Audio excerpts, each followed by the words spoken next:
Warning. The following audio drama contains scenes of graphic depictions surrounding the medieval Black Death, which may disturb some listeners. Discretion is advised.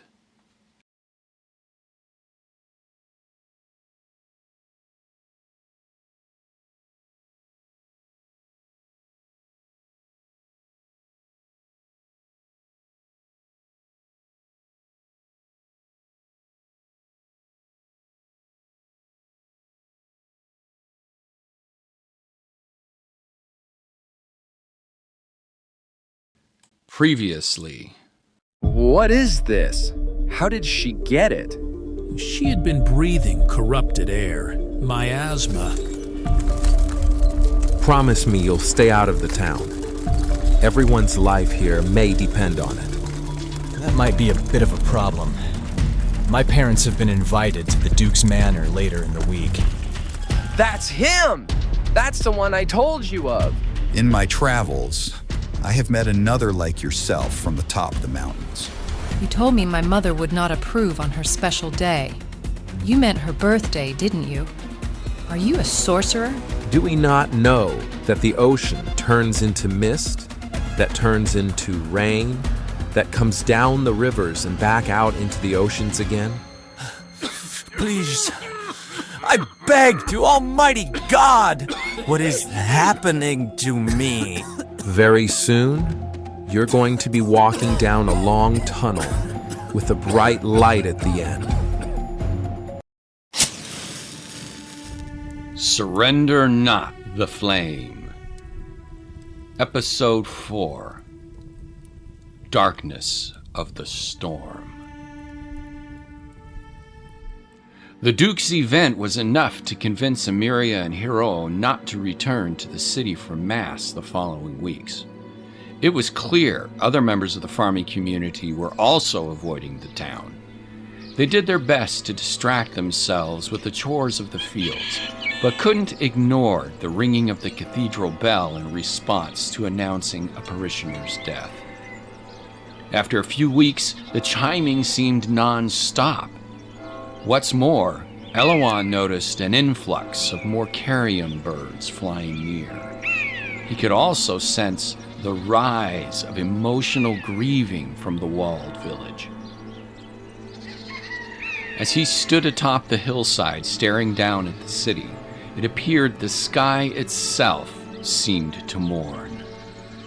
Heavy gray clouds hung like a thick blanket, blocking out the sun, while a flight of crows swirled above the city. Elouan sunk his feet deeper into the earth, rooting himself, hoping the grounding would give him the strength needed as he sensed the heaviness of death bloating. He knew the stench of rot was already present within the town's walls, otherwise there wouldn't be so many crows scouting. He mentally reached for the birds, hoping to catch a glimpse of what they might be seeing by blending into their essences. It wasn't easy.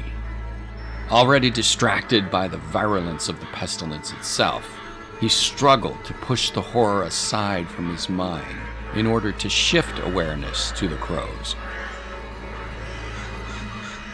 The birds swiftly coalesced into a fantastic, unified organism and darted toward the hillside, looking like a gigantic, black, undulating wave preparing to strike in a calamitous tsunami. Giovanni and Fina rose up from the field, stunned at what they were witnessing. The rest of Giovanni's family also took note, and Emiria gaped in a silent scream. Elouan held steady. The cluster swelled, sending livestock and farmers scrambling. Get into the house! Run! Fina fell to her knees and covered her head in the hope she might be shielded from the assault. The swarm dispersed seconds before slamming into Elouan. They spread out in a colossal fan of fluttering black rays, as if the Moon Guardian were wearing some kind of invisible armor which forced them to veer around him. Fina stood and passed an odd look with Giovanni. They simply couldn't comprehend what their eyes were telling them. Elouan remained unharmed in the center of an apocalyptic whirlpool of avian. The horde circled around him like the funnel of a tornado and stretched away from his crown like pulled resin being drawn back into the sky. Within moments, the horizon of the hillside cleared, with the Alpine Guardian remaining steadfast and completely untouched. Fina brought a fist to her chest, a literal movement of her heart captured by him. Hero raced out of the cottage with a hatchet raised above his head. You're the devil! No! You don't want to do that! I am no devil, but in knowing how you fear me, no matter how misplaced, I shall leave you. No! Guillaume, get his stuff. Guillaume, along with Amiria and the remaining children, had stayed trembling in the cottage doorway, watching the assault unfold. Guillaume warily stepped out and headed toward the sheep barn. He cast a grim face, worried if Elouan might exact some sort of curse for assisting in removing him from the premises. You do things that are wholly unnatural. Only possessed by Satan can you be. Is it not more unnatural to sever the fingers from your own hand, as you have done of yourself from the other organs of the body we call earth? Flowers do not bloom without the solicitation from the bees. These are not two separate things, but the action of a united organism. You separate yourself from all else in a very unbalanced, selfish way. You look down upon nature without the realization that you are actually part and parcel of it and communicate with it at every level. If you truly believe you are disconnected, what poison that breeds. And when taken to its greatest extreme, you will only fulfill that belief by permanently disconnecting yourself through the ending of your own life. For many, this process has just begun. I implore you, your God may be your father, but don't ignore your equally valid connection to your mother, who has brought form to your father's great spirit. Through all this, do not think there is emptiness between the space of my skin to yours, or your spirit to that of any living thing. That is a trick of the eyes and confuses your mind. Guillaume returned with Elouan's sack. He kept a safe distance as he handed it over. Elouan took it without any offense, instead gazing warmly at Giovanni. Stay safe. During this pestilence, remain to yourself. If one of you gets sick, all of you may be in danger. This is the overall result coming through nature of poison.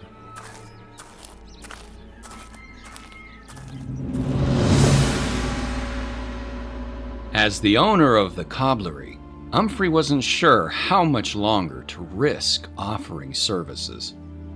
He and Rachel glanced at the closed door, imagining what despair must lie on the other side. The elder turned his focus on the pair of dusty sandals hanging on the wall before him. Sweet love, help them if you can. Papa? It has already been more than a week since the Chavoy boys passed, and 2 weeks since DeWary's wife, and we are fine. But the bells ring more and more every day. We are not sinners. God will protect us. Rachel hoped he was right, but it did not still the turmoil tossing about her inner spirit. Neither she nor her father had visited friends or others since the Duke's party. They continued to attend Mass, but came and left as soon as possible, noting with each passing week how many more pews were sitting empty. Rachel dreadfully worried that the ringing of the bell could be for the death of Sarah, or maybe even Clarice. How was she to know? Alas, it appeared, the tolling echoed for many. She suddenly rationalized that if God protected her because of her piety, then she needn't remain prisoner within the walls closing in. She nabbed a dried bouquet of flowers left from weeks earlier and planted them firmly to her nose. Rachel!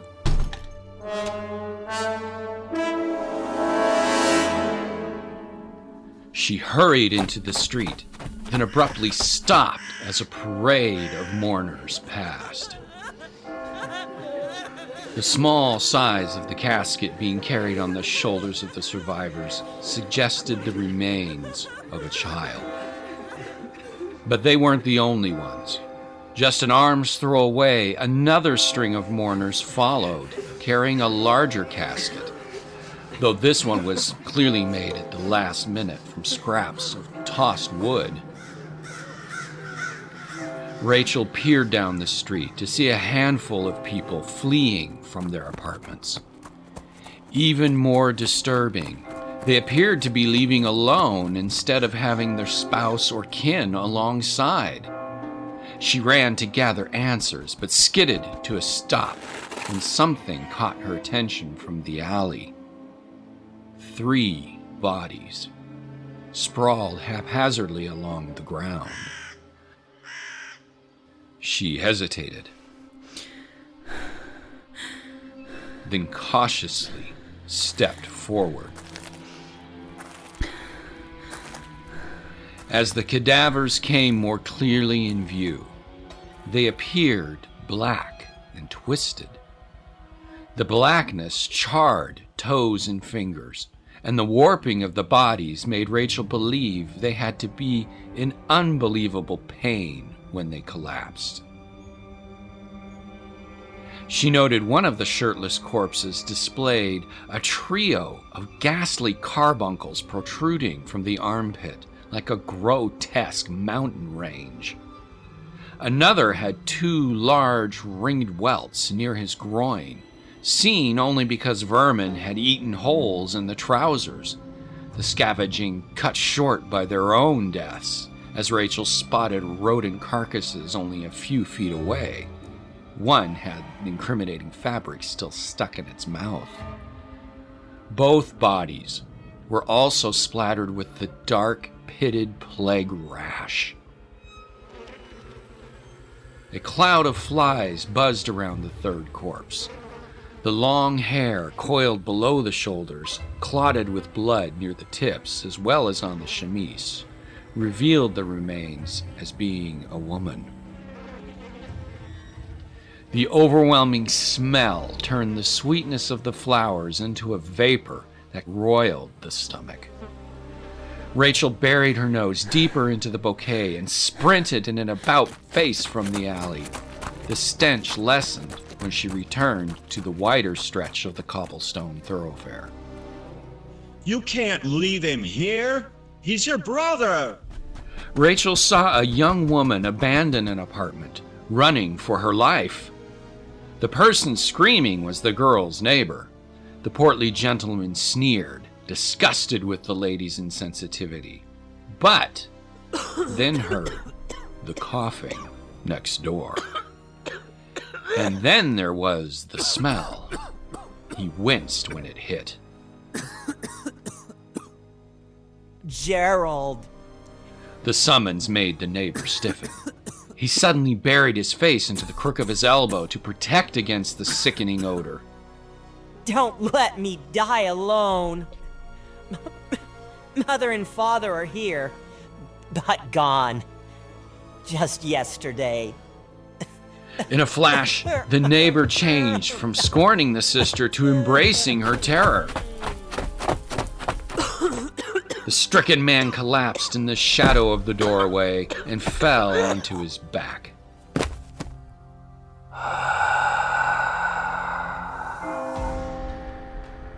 Rachel took a triple dose of deep flowery fragrance, then hustled down the street.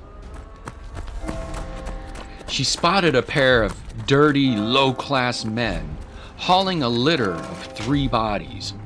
The carriers had their faces wrapped in cloth, yet in contrast, clothes barely hung upon their bones. Still, they wore leather gloves for some touch of protection. Then the smoke drowned her, enveloping Rachel like a dank fog. It came out of nowhere, blinding and smothering her from all sides. She waved frantically to clear the thick mist, then noted it smelled of sweet wood and grasses. As pockets of the fume spiraled and began to clear, a terrifying figure emerged from the billowing cloud. The intruder wore a heavy black cloak that fell all the way to the feet, gloves that stretched up to the shoulders, and a wide-brimmed hat atop the mask of what looked like the face of a colossal bird. He waved a lantern of smoldering incense, creating the dense haze. Stay inside. Protect yourself. Dr. Mashi, is that you? Yes. How many have died? How many? This miasma is causing great mortality. It is not safe to breathe the air. Are you sure that is the cause? Smell the fallout from the latrines if you have to, but do not let this corrupted breeze lodge into your lungs. If you can get out of the city and go to the countryside, then do it. Rachel shoved him aside and darted for the next block. Similar to her own father's shop, a few businesses were open, but kept their doors closed with signs reading, "Open, knock first," "Masks required." Others said, "Open. If you have been near the sick, stay away." But these were few and far between. Most businesses were shuttered. Closed due to illness, the signs read, or were simply marked with a large painted X on the door. Not that there were many people wandering in search of trade. The street was practically abandoned from its usual density of patrons, the deaths mounting with each passing day for the last few weeks. There were a handful willing to risk the trek. They held thick bouquets of flowers to their faces, or dabbing spices on the tops of their hands and keeping the smell firmly at their nostrils. A few hung their heads in disappointment at their favorite business being closed, while others knocked frantically on the doors of those who were open, more likely to get swiftly off the street rather than purchase any treasures. A food market was open, with a single vendor tending to the meager 2 or 3 patrons rushing swiftly to find a few morsels and dash away. Everyone had their faces wrapped in cloth up to their eyes.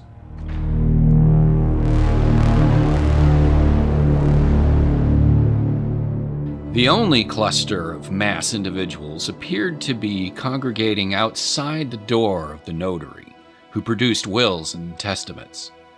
There were a dozen people waiting. Some had faces hidden behind cloth masks. Others plunged their noses into hastily arranged bouquets, while some sniffed flasks of spices. Anxiety clung to all.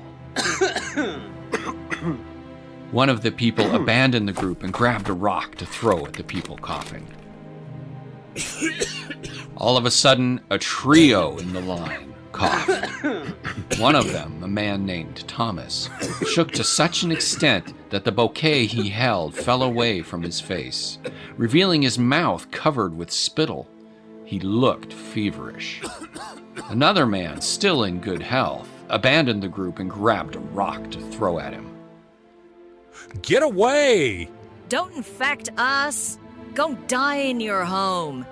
I promise I don't have the bump or the rosies. My family's inheritance. It must be signed. I'm not sick. The flowers you're carrying always make it hard for me to breathe.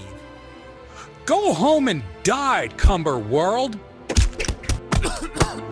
Mercy! Another stumbled into the street, then collapsed to his knees. His eyes rolled up, then he tumbled into the piss gutter, revealing a bubo swelling on his neck. Forgive my sins, oh Father. The gathering splintered as the healthy ran away in terror, leaving behind 4 dead and 2 beaten. The bruised duo stumbled off in separate directions. Who really was sick within the group, Rachel couldn't tell. The spectacle happened so quickly, she could only watch in dumbfounded awe. The notary opened his door to investigate. Torment rushed over him as he spotted the bodies and realized what had happened. 3 funeral processions flooded in. Rachel shared a horrified look with the notary, the disintegration of the world happening before them. No sooner had they acknowledged the predicament, a loud groan from the portcullis rumbled out. A gathered crowd shouted at the tower watchman. A team of archers from atop the turrets angled bows at the rioters, while other sentries did their best to push the mob back. Open the gate! You cannot leave us in here! Quarantine! By order of the City Council. No one in or out. We cannot risk the fields and farmers. But we are not sick. You close that gate and you condemn us to die with these wretched... Return to your homes! Now!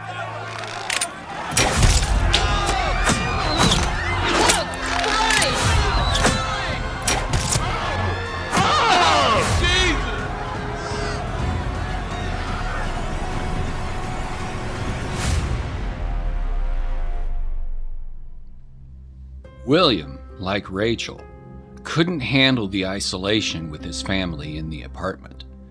Besides, he trusted Elouan's crystal. No doubt it would protect him from the sickness, he reasoned. He also pondered if the amulet's power expanded to include the whole of his family, as no one exhibited any signs of the pestilence. He felt confident it would remain so. For William's parents, they accepted they were under God's good graces and thus spared. This in no way diminished their compassion and worry for friends. It even brought a sense of conditioned security. So long as they remained pious, prayed, gave alms, and did whatever else Bishop Jean said was necessary for salvation, they would assuredly survive the storm. It was under this pretense that William's mother made extra bread loaves and allowed him to take them to those who might need them, especially since most people were refusing to risk the journey to the food markets, and many of them were also closed. Though their own supplies were starting to dwindle, William convinced his mother for one more loaf, as God would surely see the depth of their piety, supply more, and keep them protected. William made sure he didn't stay on the street too long during deliveries. For particular neighbors, he would leave broken chunks of bread outside their door and knock, mainly to satisfy his mother's request not to interact with anyone directly if possible. Plus, it was getting tougher for those on the street to accept his charity. As the sickness became more prevalent across the community, he saw mothers pulling their children away from playmates, couples pausing before neighbors, then turning and fleeing. It was hard to watch the young crusaders, Leo and Gladwin, get intercepted in the middle of a wooden sword duel by Gladwin's mother. No. Gladwin screamed and struggled as his mom pulled him across the block, leaving young Leo abandoned and crying. William also saw a few brawls where people hurled rocks at those thought sick. He noted daily that more and more shutters closed as people hid themselves inside their homes. His heart called out to Simone. He hadn't seen her since their wonderful liaison at the Lilies so many weeks ago, where they talked endlessly and stood so close that he could smell the sweetness of her hair beneath her wimple veil. William's fear for his sweetheart heightened as he navigated the streets to where Simone lived. He passed at least a dozen people dead in the roadways, as if they had stepped out for a glimpse of morning light and fell down on the spot. Then there was the stack of 5 bodies, placed one on top of the other, just outside the door of a 3-story tenement building, as if the tenants who couldn't afford a proper burial had gone to simply discarding the bodies in the open like heaps of garbage, not caring if they were violated by either men or beasts. With death's pungent smell, William couldn't help but clutch the crystal tighter and push it more firmly to his chest for greater protection. When he reached Simone's block, he found her in the middle of the street, crouched on her knees with hands clasped in desperate prayer. Her back was to him, but he swore she was wearing a simple sleeping gown and not dressed properly for outdoors.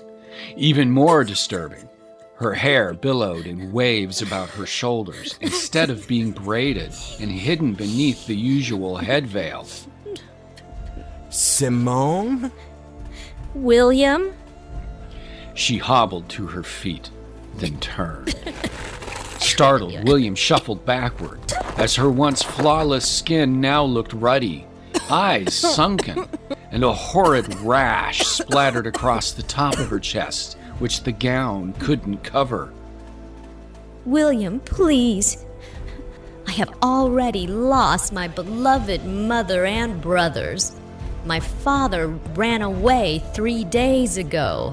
My dear, I cannot. one.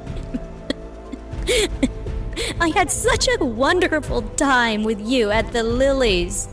No! Leave me alone! William! William hurled a stone at her. The nugget hit Simone in the shoulder and knocked her off balance. William's heart broke. Nevertheless, he was safe, and for that he kissed his amulet, but also felt the stain of his own tears drop upon his hand. I'm sorry.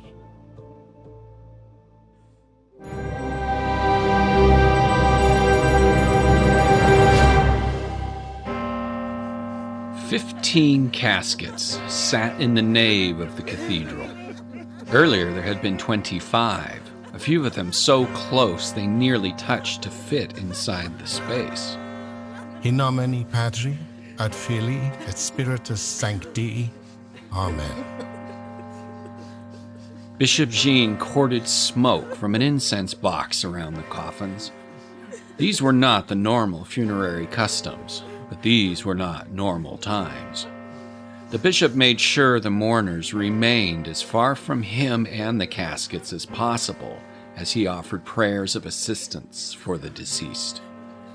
During this particular round, his mind drifted to the monk Joshua, manning the tower bell as he heard it herald the passing of yet another soul.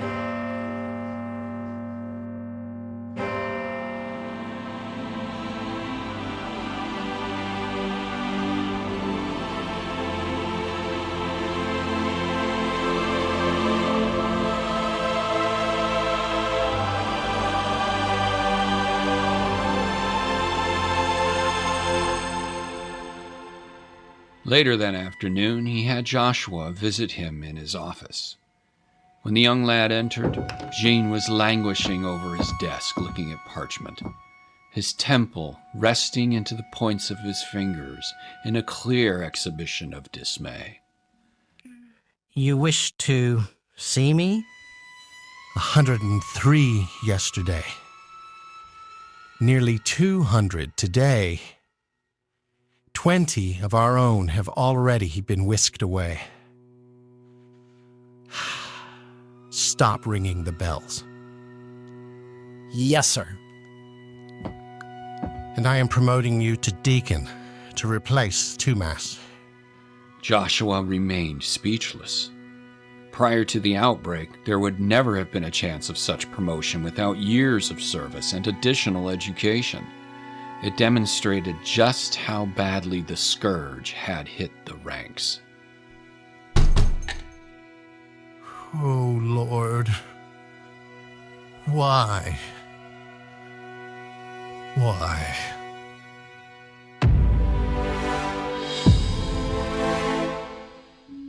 Rachel hurried home. She replaced the crossbeam on the door as quickly as she could, locking herself in, then stood frozen in shock.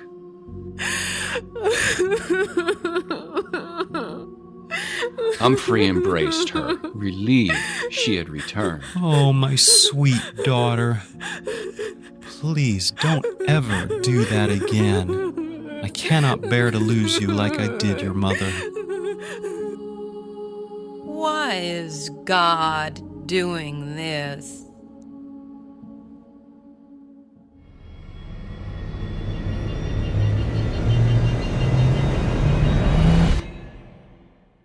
The air was silent when Rachel awoke. The diffused light told her morning had come, that she had survived another day. At first, the quietude tricked her into thinking perhaps the events 4 days ago were just a bad dream. Unfortunately, as the mental fog lifted, the dreadful gnawing in her stomach brought the horrors crashing back. She lifted herself from the bed. The braids of her hair hung in frayed strands, mostly disintegrated from lack of care. It took a long moment to finally settle upon her legs. Then she shuffled toward Humphrey, who sat at a small table near the floor-to-ceiling hearth where a small fire blazed beneath a dangling pot. His face was long, his eyes filled with resignation. This won't be enough to get through the day. Were there any food stores that you saw? 1 or 2, but that was 4 days ago. Humphrey threw a piece of sewn fabric and leather onto the table. It was a face mask, as expertly crafted and designed as one of his shoes. Rachel slowly took it, surprised he had gone through such effort to make the provision. She marveled at its construction. The joinery matched the curvature of her jaw, with a center strip to enclose her nose all the way up to the point between her eyes. A shoestring cord passed through the mask's edging, allowing her to cinch it tightly to her face, then use the excess to string it over her ears and tie it behind her head. I've scented the interior leather with, I hope, something that pleases you. Rachel gingerly cupped the mask over her mouth and took a breath. The aroma was sweet. She wasn't sure how he did it, but it smelled like orange citrus. Humphrey helped her manage the cord amid the folly of mangled hair so she could tie it properly behind her head. Once secured, she rose and gave him a bear hug. That is wonderful, Papa. Now go get what you can. But don't stay out long. I won't. Teams of corpse carriers hauled carts stacked with bodies through the streets. Rachel couldn't determine if the body count was any greater or lesser than it had been days ago. But if the gasping into cloth handkerchiefs from lone onlookers was any indication, the smell had certainly gotten worse. Fortunately, the orange scent in her own facial covering was working perfectly. At times, she caught herself breathing more deeply, as if her subconscious had taken over and blindly willed her lungs to engorge such sweetness over the putrid smell of death. Luckily, she was able to find a brave merchant with food to offer. The selection was meager, but she afforded enough for at least 2 more weeks if rationed properly, and the vendor assured her he would do his best to keep a minimum stock. Of course, with the portcullis closed, getting new goods into town was tougher.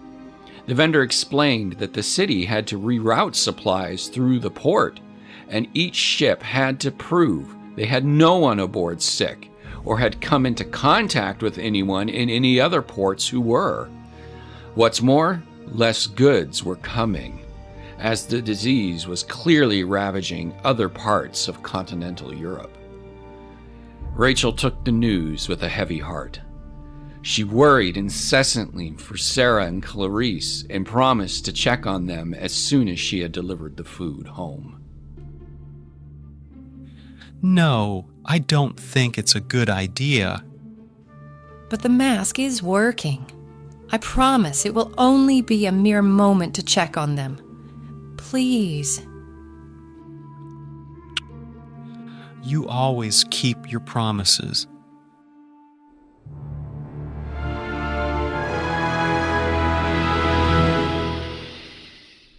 The route to Sarah's tenement laid several blocks east, as well as turning 3 corners, zigzagging to the north. On way, she recognized 5-year-old Leo standing outside his ground floor dwelling. Leo! What is the... Mommy and Daddy, they won't wake up. Rachel took Leo's hand and opened the door to peer in. Leo's mother laid silently on a pallet bed, with his father on the floor beside her. Both were riddled with the plague rash, clearly dead. Rachel knelt and looked deeply into Leo's face. She quickly tore off a piece of her dress and used it like a glove to pat down his clothes, hoping to wipe off any traces of plague if there were any. Then she glanced around for something more. Down the block, a lone flag draped from a pole outside a closed business. Stay here. She slid the fabric off the post, then returned and began wrapping it around Leo. Remember how you wanted to be a crusader?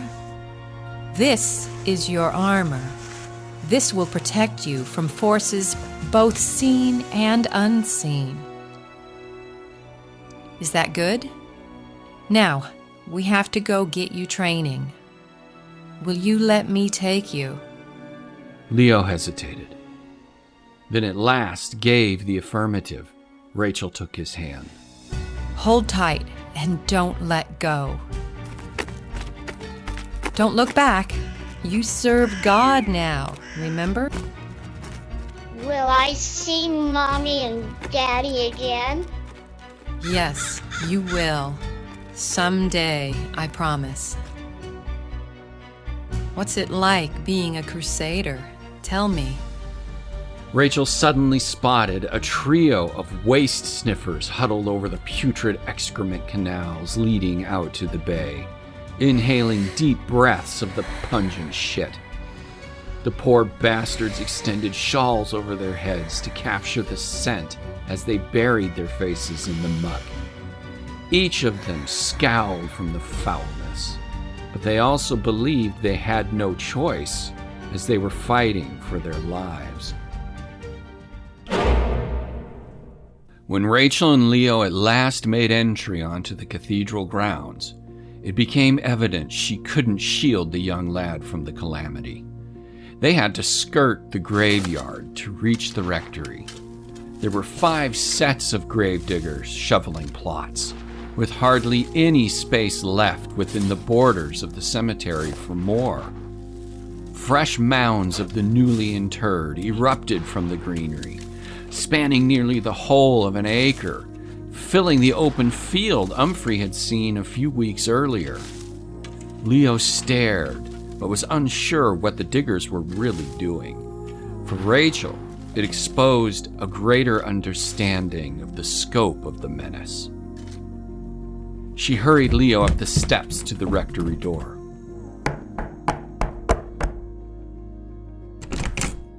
I have a young man here who would like to learn the means and ways of becoming a crusader. Can you teach him? The clergyman knelt before Leo and clasped his hands in prayer. Can you pray with me? Leo put his hands together in a mimic of the prayer. Yes, we can teach him. You are with God now. Go. The friar took Leo gently by the shoulders and led him inside. Then the sound of another door opening caught Rachel's attention. She gingerly descended the steps and delicately proceeded to follow the walls of the cathedral until it led to the city's wall behind it. Indeed, a pair of monks had opened a gate leading to a field outside. She remembered how the main city portcullis was closed and people were forbidden to leave, yet here was a gate at the rear of the cathedral. She wondered if the monks were fleeing, especially when spying the clergyman pass through the aperture into the field, disappearing from sight. Rachel scrambled to the edge of the gate and peeked out. What she saw confused her. A group of 12 or more friars were digging a large trench in the open grassland. 3 or 4 peeked out at one end to toss dirt, showing they had already descended a good 5 feet. At the other end, another friar, standing atop the edge, pulled a brother out, showing his side of the trench was deeper than the full height of a regular person. She spotted a priest scattering holy water across a secondary field off to the right. It dawned on her they were creating a new cemetery, with the trench being the quickest way to bury so many bodies at once. Her stomach churned. This meant there wouldn't be individual plots. Sacraments and other funerary customs had been abandoned. The real terror of the pestilence suddenly became even more raw, if that was possible, with this revelation. Rachel clenched her teeth behind the mask, then sprinted to escape the cathedral grounds. The gravediggers rushed inside while Rachel remained to endure the inundation. Her hair quickly soaked and her sodden clothes hung on her like leaden weights. Each footfall splattered a gush of water and mud. At times, the ferocity of the downpour blinded her. Nonetheless, she felt committed to making one more much-desired house call.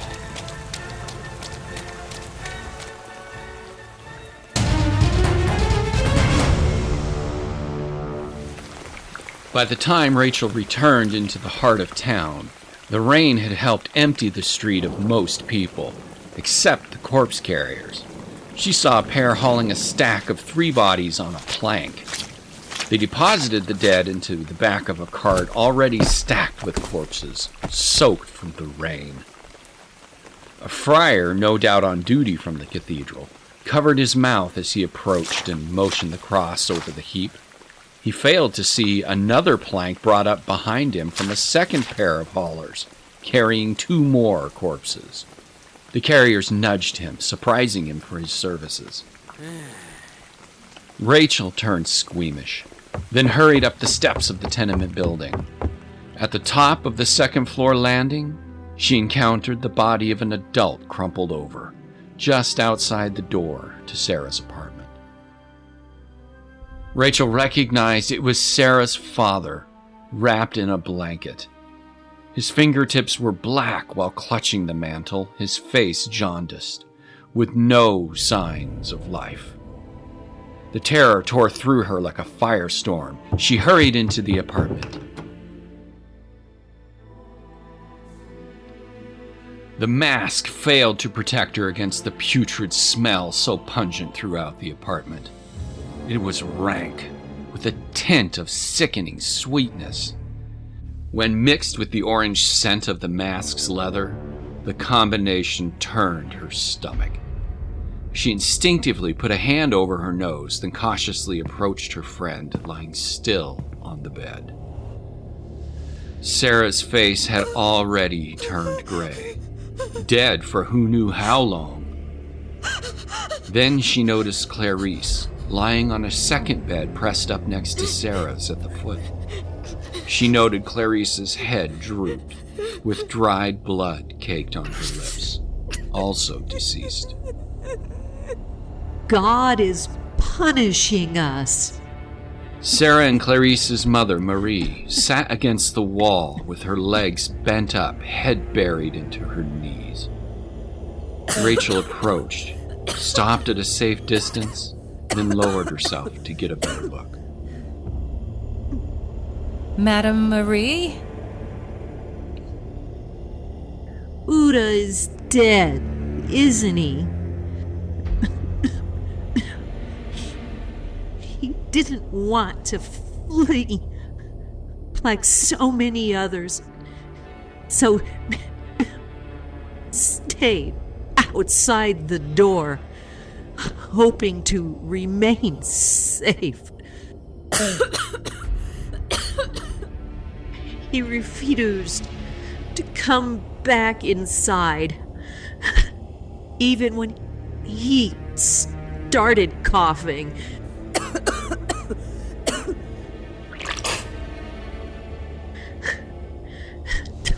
No blood yet. Clarice only had it 3 days. Then it took her Uda less. My time is close. Marie lengthened her right leg, then lifted the dress to reveal 2 buboes packed together on her inner thigh. One was larger than the other, with a lesion oozing blackened blood. Uda is gone. So are my daughters. Will I see them in purgatory, or will I just die into nothingness by God's judgment of me? I might know someone who can ease your suffering.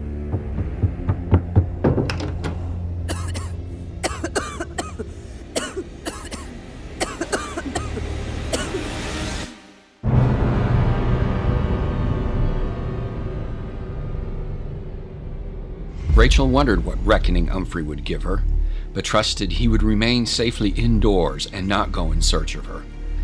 As she saw it, her friends were facing a deadly precipice along with so many others, and she had to do what she could to help. She recalled Giovanni saying Elouan was assisting his family in the fields, so she knew where to find him. If he could bring any kind of aid, it would be worth the effort, as well as Humphrey's rage. She dropped the face mask again to gather a deeper breath as she hurried into the livery for her horse. She skidded to a halt when finding her old steed dying in the hay, sores of the plague bulging from the animal's neck. Rachel's heart burst. Distraught, she sprinted back outside, then turned down another road with a set of stables at the end. Within minutes, she was on a fit stallion galloping toward the cathedral.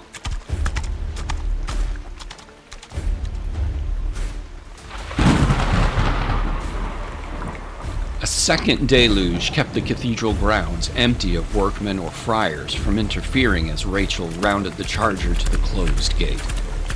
She jumped down from the horse, released the gate's locking bolt, then tugged furiously on the door. The massive weight resisted her pull. The muddy ground dragged her feet in, making it harder to maneuver. She put all her strength into it. The gate refused to yield. No! Stay! A flash of lightning suddenly blinded her. Rachel grit her teeth, then summoned her strength the force of a scream. The hinge finally gave way and the door swung open. She heaved to catch her breath, then quickly mounted the stallion, just as a pair of friars rushed from the cathedral. Who goes there? Stop! Rachel darted into the open field, winding around the great trench. Whether or not she found Elouan, she wondered how she would get back inside the city, now that the friars would surely keep a closer eye on the gate.